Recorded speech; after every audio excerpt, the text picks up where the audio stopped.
ಅದು ಪಾತ್ರೆ ಎಲ್ಲ ಹೊಡೆದೋಗ್ತದೆ. ಅದರಂತೆ ಅದಕ್ಕೆ ಹಾಲ್ಗೆ ಯಾವುದು ಪಾತ್ರೆ ಬೇಕು ಅಂದರೆ ಅವ್ರು ಹೇಳ್ತಾರೆ ಬಂಗಾರದ ಪಾತ್ರೆ ಬೇಕು. ಯಾವುದು?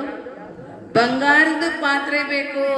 ಅಂದ ನಂತರ ತೀರ್ಥಂಕರದ ದಿವ್ಯ ಧ್ವನಿ ಅದನ್ನು ಅವರು ಗ್ರಹಣ ಮಾಡಲಿಕ್ಕೆ ಯೋಗ್ಯ ಜ್ಞಾನಿ ಅಂತ ಶಿಷ್ಯರು ಬೇಕು. ಮತ್ತೆ ಆ ಸಮಯದಲ್ಲಿ ಅವ್ರು ಇರಲಿಲ್ಲ ಅಂತ ಹೇಳಿ ಭಗವಾನ್ ಮಹಾವೀರದು ಸ್ವಾಣಿ ಹೊರಟಿರ್ಲಿಲ್ಲ. ಆದರೆ ನಾವು ಯಾವಾಗ ಸಮಯ ಬರ್ತದೆ, ಈಗ ಅಷ್ಟಾನಿಕದ ಅಂತ್ಯದಲ್ಲಿ ಇದು ಸಮಯ ಬರ್ತೈತೆ, ಆಗ ನಾವು ನಿಮ್ಗೆ ಹೇಳ್ತೇನೆ. ಅದೇ ಪ್ರಕಾರ ಭಗವಾನ್ ಆದಿನಾಥರಿಗೆ ಕೇವಲ ಜ್ಞಾನ ಆಯಿತು. ಎಲ್ಲಿ? ಪರಿಮಲತಾ ನಗರದ ಸಮೀಪ ಅವ್ರಿಗೆ ಏನು ಕೇವಲ ಜ್ಞಾನ ಆಯಿತು. ಆ ಸಮಯದಲ್ಲಿ ಅವರು ಪರಿಮಲತಾ ಅಂತಕ್ಕಂಥ ಊರಲ್ಲಿ ಹೋದ್ರು. ಆ ಊರಲ್ಲಿ ಋಷಭಸೇನ ಹೆಸರಿನ ಅವ್ರದೇ ಮಗ, ಅವ್ರಿಗೆ ವೈರಾಗ್ಯ ಆಯಿತು. ಅವ್ರ ದೀಕ್ಷಾ ತಗೊಂಡ್ರು.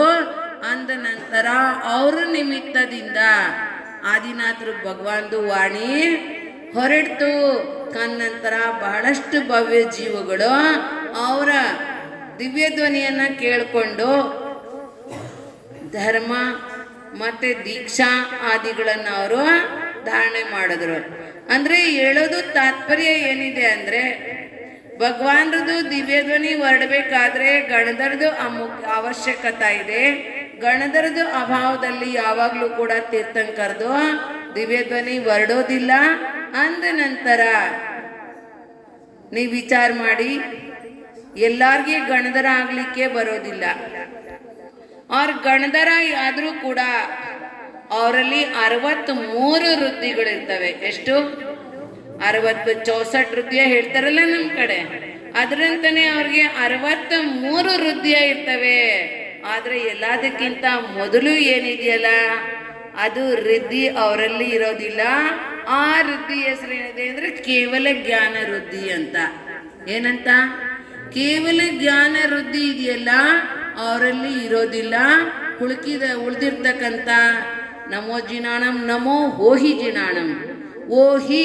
ಓಹಿ ಯಾವುದು ಕೇಳ್ತಾರೆ ಅಂದರೆ ಅವಧಿ ಜ್ಞಾನ ಕೇಳ್ತಾರೆ. ಯಾವುದು ಕೇಳ್ತಾರೆ? ಅವಧಿ ಜ್ಞಾನದಿಂದ ಯುಕ್ತ.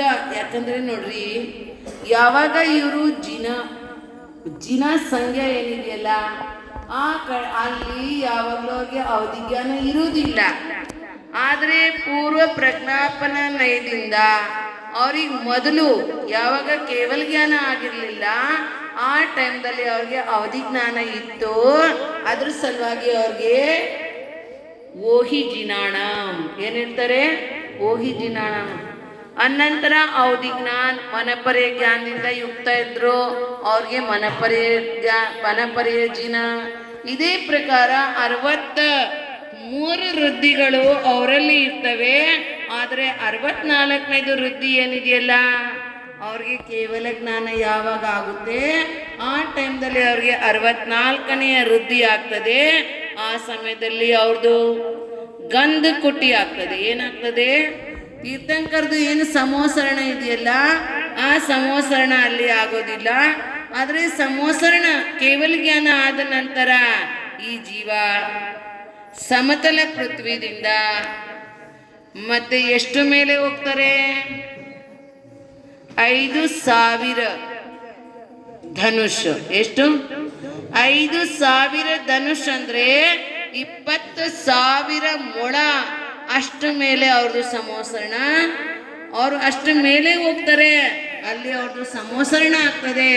ಆದರೆ ಅವರು ಎಲ್ಲ ಕಡೆನೂ ಏನು ವಿಹಾರ ಆಗ್ತದೆ. ಯಾವಾಗ ಸಮೋಸರಣದಲ್ಲಿ ನಿಂತ್ಕೋತಾರೆ ಅಂದರೆ ಬುದ್ಧಿಪೂರ್ವಕ ನಿಲ್ಲೋದಿಲ್ಲ, ಕೂತ್ಕೋತಾರೆ ಅಂದರೆ ಬುದ್ಧಿಪೂರ್ವಕ ಕೂತ್ಕೊಳ್ಳೋದಿಲ್ಲ. ಆದರೆ ಅವ್ರದ್ದು ವಿಹಾರ ಏನಾಗ್ತದೆ? ಅದು ಬುದ್ಧಿಪೂರ್ವಕ ವಿಹಾರ ಆಗೋದಿಲ್ಲ. ಅದ್ರ ಸಲುವಾಗಿ ಅವ್ರು ಹೇಳಿದ್ರು ಟಾಣ ನಿಷೇಧ ವಿಹಾರೋ ಧರ್ಮೋಪದೇಶೋ. ಕೇವಲ ಒಂದೇ ಧರ್ಮದ ಉಪದೇಶ ಏನಿದೆಯಲ್ಲ ಅದು ನಿಶ್ಚಿತ ಸಮಯದಲ್ಲಿ ಆಗ್ತದೆ, 4 ಸಂಧ್ಯಾಗಳಲ್ಲಿ. ಯಾವಾಗ? 4 ಸಂಧ್ಯಾ ಅಂದರೆ ಸೂರ್ಯ ಉದಯ ಆಗೋಕ್ಕಿಂತ ಮೊದಲು 72 ನಿಮಿಷ, ಸೂರ್ಯ ಉದಯ ಆದ ನಂತರ 72 ನಿಮಿಷ, ಆದ ನಂತರ ಒಮ್ಮೆ ದಿವ್ಯದಲ್ಲಿ ಪ್ರಾರಂಭ ಆಯಿತು. ಅಂದರೆ 140 ಅವ್ರದ್ದು ದಿವ್ಯ ಧ್ವನಿ ಹೊರಡ್ತದೆ. ಅದೇ ಪ್ರಕಾರ ಮಧ್ಯಾಹ್ನದಲ್ಲಿ ಕೂಡ ಏಕದಮ್ ಮಧ್ಯಾಹ್ನದ ಸಮಯ ಬರ್ತದಲ್ಲ, ಅದರಲ್ಲಿ 72 ನಿಮಿಷ ಮೊದಲು ಮತ್ತೆ 72 ನಿಮಿಷದ ತನಕ ಅವ್ರದ್ದು ದಿವ್ಯ ಧ್ವನಿ ಬರ್ತದೆ.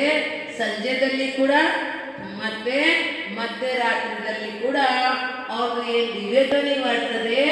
ಆದರೆ ಸಂವತ್ಸರದಲ್ಲಿ ರಾತ್ರಿ ಮತ್ತು ಹಗಲದು ಭೇದ ಇರೋದಿಲ್ಲ. ಯಾಕಂದ್ರೆ ಅಲ್ಲಿ ಕಲ್ಪವೃಕ್ಷಗಳಿರ್ತವೆ. ಏನಿರ್ತವೆ? ಕಲ್ಪವೃಕ್ಷಗಳ ಆ ಜ್ಯೋತಿರಂಗಿ ಹೆಸರಿನ ಕಲ್ಪವೃಕ್ಷ ಇದ್ದಾವೆ.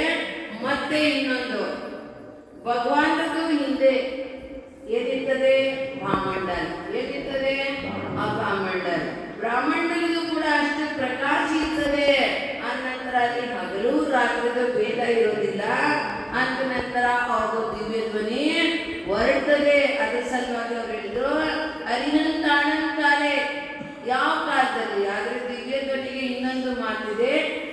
ಬಾಕಿ ಉಳಿದ ಸಮಯದಲ್ಲಿ ಏನಾದರೂ ಮಹಾಪುರುಷರು ಅಥವಾ ಶಲಾಕ ಪುರುಷರು ಏನಾದರೂ ಸಂವತ್ಸರದಲ್ಲಿ ಬಂದ್ರು, ಆ ಟೈಮ್ದಲ್ಲಿ ಅವ್ರೇನಾದ್ರೂ ಪ್ರಶ್ನೆ ಕೇಳಿದ್ರು ಅಂದ್ರೆ ಅವ್ರ ಸಲುವಾಗಿ ಉತ್ತರ ಹೊರಡ್ತದೆ. ಯಾವ ಪ್ರಕಾರ ನೀವು ನೋಡಿ, ಭಗವಾನ್ ನೇಮಿನಾಥ್ರು ಭಗವಾನ್ ನೇಮಿನಾಥ್ರು ಸಂವತ್ಸರದಲ್ಲಿ ಶ್ರೀಕೃಷ್ಣ ಬಲರಾಮ್ ಎಲ್ಲ ಹೋಗಿದ್ರು. ಆ ಸಮಯದಲ್ಲಿ ಅವ್ರು ಏನ್ ಕೇಳಿದ್ರು?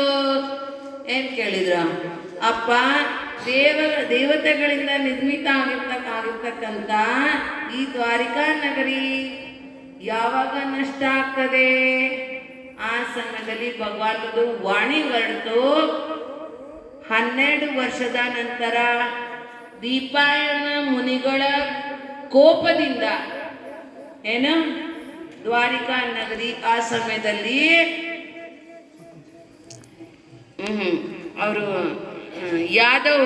ಯಾದವ್ ಹುಡುಗರು ಹೆಂಡ ಕುಡ್ದು ದಾರು ಕುಡ್ದು ಯಾವ ಸಮಯದಲ್ಲಿ ಆ ಮುನಿಗಳನ್ನ ದೀಪಾಯನ ಮುನಿಗಳ ಮೇಲೆ ಉಪಸರ್ಗ ಮಾಡ್ತಾರೆ, ಕಲ್ಲಾದಿಗಳನ್ನು ಎಸಿತಾರೆ. ಆ ಟೈಮ್ದಲ್ಲಿ ಅವ್ರಿಗೆ ಕೋಪ ಬರ್ತದೆ. ಅವ್ರದ್ದು ನಿಮಿತ್ತದಿಂದ ದ್ವಾರಿಕಾ ನಗರಿ ಸುಡ್ತದೆ ಅಂತ ಹೇಳಿ. ಆಗ ಶ್ರೀಕೃಷ್ಣ ಮತ್ತೆ ಬಲರಾಮ್ ದ್ವಾರಿಕಾಗೆ ಬಂದ್ರು. ಅಲ್ಲಿಂದ ಆ ಟೈಮ್ದಲ್ಲಿ ಹೇಳಿದ್ರು, ಯಾರಿಗೆ ಬೇಕು ಅವ್ರು ಹೋಗಿ ದೀಕ್ಷಾ ತಗೊಳ್ರಿ, ಯಾಕಂದ್ರೆ ದ್ವಾರಿಕಾ ಸುಡುತ್ತೆ. ಅಂದ ನಂತರ ಆ ಟೈಮ್ದಲ್ಲಿ ಎಲ್ಲರೂ ಆಯುಷ್ಯ ಮುಗಿದಲೇ ಸತ್ತು ಹೋಗ್ತಾರೆ. ಅದ್ರ ಸಲುವಾಗಿ ನೀವು ಯಾರಿಗೆ ದೀಕ್ಷಾ ತಗೋಬೇಕು ನೀವು ತಗೊಳ್ರಿ ಅಂತೇಳಿ ಎಲ್ಲಾರ್ಗು ಅವ್ರು ಹೇಳಿದ್ರು. ಯಾರ್ಯಾರ ಭಾಗ್ಯದಲ್ಲಿ ಇತ್ತು ಅವರು ದೀಕ್ಷಾ ತಗೊಂಡ್ರು. ಆದ್ರೆ ಯಾರು ಭಾಗ್ಯದಲ್ಲಿ ಇರ್ಲಿಲ್ಲ ಅವರನ್ನ ಯಾವ ಸಮಯದಲ್ಲಿ 12 ವರ್ಷ ಮುಗಿದ ನಂತರ ಆದ್ರೂ ಕೂಡ ಅವ್ರು ಪ್ರಯತ್ನ ಮಾಡಿದ್ರು. ಶ್ರೀಕೃಷ್ಣ ಅವರು ಏನ್ ಮಾಡಿದ್ರು ಅಂದ್ರೆ ತಮ್ಮ ಊರಲ್ಲಿ ಇರ್ತಕ್ಕಂಥ ಹೆಂಡ ಅಥವಾ ದಾರು ಅದನ್ನೇ ತಗೊಂಡೋಗಿ ಊರು ಹೊರಗಡೆ ಇರ್ತಕ್ಕಂಥ ಕುಂಡುಗಳಲ್ಲಿ ಹಾಕ್ಸಿದ್ರು. ಆದ್ರೆ ಅದು ಒಣಗೋಗಿತ್ತು. ನಂತರ ಯಾವಾಗ ಅವರು ದೀಪಾಯನ ಮುನಿಗಳು ದಿನ ಎಣಿಸ್ತಾ ಇದ್ರು, ಯಾವಾಗ 12 ವರ್ಷ ಮುಗಿಯೋದ ಮತ್ತೆ ನಾನು ನೋಡ್ತೇನೆ, ಭಗವಾನ್ ನೇಮಿನಾಥ್ ಹೇಳಿದಾರಲ್ಲ ಅದ್ರ ವಚನವನ್ನು ನಾವು ಸುಳ್ಳು ಮಾಡ್ತೇನೆ ಅಂತೇಳಿ 12 ವರ್ಷ ತನಕ ಹೊರಗಡೆ ಹೋದ್ರು, ದೂರ ಹೋದ್ರು. ಆದರೆ ಅವರು ಅಧಿಕ ಮಾಸ ಏನಿದೆಯಲ್ಲ ಅದನ್ನ ಮರೆತರು. ಅಂದ ನಂತರ ಅವರಲ್ಲಿಂದ 4 ತಿಂಗಳು ಮೊದಲೇ ಬಂದ್ರು. ಆಗ ಮಳೆ ಬಂತಲ್ಲ, ಆ ಸಮಯದಲ್ಲಿ ಆ ಕುಂಡುಗಳಲ್ಲಿ ನೀರು ತುಂಬಿಕೊಂಡಿತ್ತು. ಅದ ನಂತರ ಮೋಹ ಅಂತ ಹೇಳಿ ಒಂದು ಫಲ ಇದೆ, ಅದ್ರ ಒಳಗಡೆ ಬಿದ್ದಿತ್ತು. ಆಮೇಲೆ ಯಾದವ್ ಹುಡುಗರು ಆಕಳು ಆದುಗಳನ್ನ ಕಾಯ್ಲಿಕ್ಕೆ ಅಲ್ಲಿ ಹೋಗಿದ್ರು. ಆ ಟೈಮ್ದಲ್ಲಿ ಅವರು ಆ ಕುಂಡಗಳಿರ್ತಕ್ಕಂಥ ನೀರನ್ನು ಕುಡ್ದಿದ್ರು. ಮತ್ತೆ ನೀರು ಕುಡಿದ ನಂತರ ಅವ್ರಿಗೆ ಹೆಂಡ ಅಥವಾ ದಾರದು ಹಸರಾಯ್ತು. ಆ ಟೈಮ್ದಲ್ಲಿ ದೂರದಲ್ಲಿ ನೋಡಿದ್ರು, ಅವ್ರಿಗೆ ದೀಪಾಯನ ಮುನಿಗಳು ಕಾಣಿಸಿದ್ರು. ಅಂದ ನಂತರ ಅವ್ರ ಮೇಲೆ ಕಲ್ಲು ಎಸೆಯೋದು ಅಧಿಕಾರಿಗಳನ್ನ ಮಾಡಿದ್ರು. ಆ ಟೈಮ್ದಲ್ಲಿ ಆ ಮುನಿಗಳಿಗೆ ಬಹಳಷ್ಟು ಸಹನ ಮಾಡಿದ್ರು. ಆದ್ರೂ ಕೂಡ ಕೋಪ ಬಂತು. ಆ ಕೋಪದಿಂದ 12 ಯೋಜನ ಏನು ದ್ವಾರಿಕಾ ನಗರಿ ಇತ್ತಲ್ಲ ಅದನ್ನೆಲ್ಲ ಭಸ್ಮ ಮಾಡಿದ್ರು. ಅದಾದ ಭಸ್ಮ ಆಯ್ತು. ಯಾಕಂದ್ರೆ ಅವ್ರದು ಎಡಭುಜದಲ್ಲಿ ಕೆಂಪು ಬಣ್ಣದ ಒಂದು ಶರೀರ ಹೊರಡ್ತು. ಅದು ಹೊರಟು ದ್ವಾರಿಕಾ ನಗರನ ಸುಡ್ತು. ಮತ್ತೆ ಅದು ಬಂದು ಮತ್ತೆ ಆ ಮುನಿಗಳನ್ನು ಕೂಡ ಸುಡ್ತದೆ. ಅಂದ್ರೆ ಹೇಳೋದು ತಾತ್ಪರ್ಯ ಏನಿದೆ ಅಂದ್ರೆ, ತೀರ್ಥಂಕರದ ದಿವ್ಯ ಧ್ವನಿ ಸಮಯದಲ್ಲಿ ಹೊರಡ್ತದೆ. ಆದರೆ ಬೇರೆ ಕಾಲಗಳಲ್ಲಿ ಕೂಡ ಯಾವಾಗ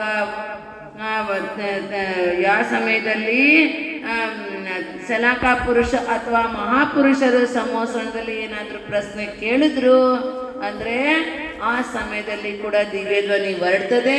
ಅದ್ರ ಸಲುವಾಗಿ ಅವ್ರು ಹೇಳಿದ್ರು ಅರಿಹಂತಾಣಂ ಕಾಲೇ. ಅರಿಹಂತರಿಗೆ ಯಾವ ಸಮಯದಲ್ಲಿ ಏನೇನು ಕ್ರಿಯೆಗಳಾಗಬೇಕು ಅವೆಲ್ಲ ಬುದ್ಧಿಪೂರ್ವಕ ಇಲ್ಲ, ತಾನಾಗಿ ಆಗ್ತವೆ. ಅದಕ್ಕೆ ಆ ಬುದ್ಧಿಪೂರ್ವಕ ಕ್ರಿಯೆಗಳಾಗ್ತವೆ. ಅಂದ ನಂತರ ಇಲ್ಲಿ 6ನೇ ಪೂಜಾದಲ್ಲಿ ತೀರ್ಥಂಕರದ ಬಗ್ಗೆ ಬಹಳಷ್ಟು ಹೇಳಿದ್ದಾರೆ. ಆದರೆ ನಮ್ಮ ಕಡೆ ಸಮಯ ಅಷ್ಟು ಇಲ್ಲ. ಆದರೆ ನಾನು ನಿಮಗೆ ಉದ್ಬೋಧನ ರೂಪದಲ್ಲಿ ಸ್ವಲ್ಪ ಪ್ರಮಾಣದಲ್ಲಿ ಹೇಳಿದ್ದೇನೆ. ಹೇಳಿ ಗಜರಾಟ್ ಶ್ರೀ ಸಹಸ್ರ ಮಂಡಲ महाविधान की जय। मुनि श्री 108 महिमा सागर जी महाराज की जय। देवरो परम पूज्य कीर्ति श्री माता जी की, समस्त आयरिका संघ की. ಇಲ್ಲಿವರೆಗೆ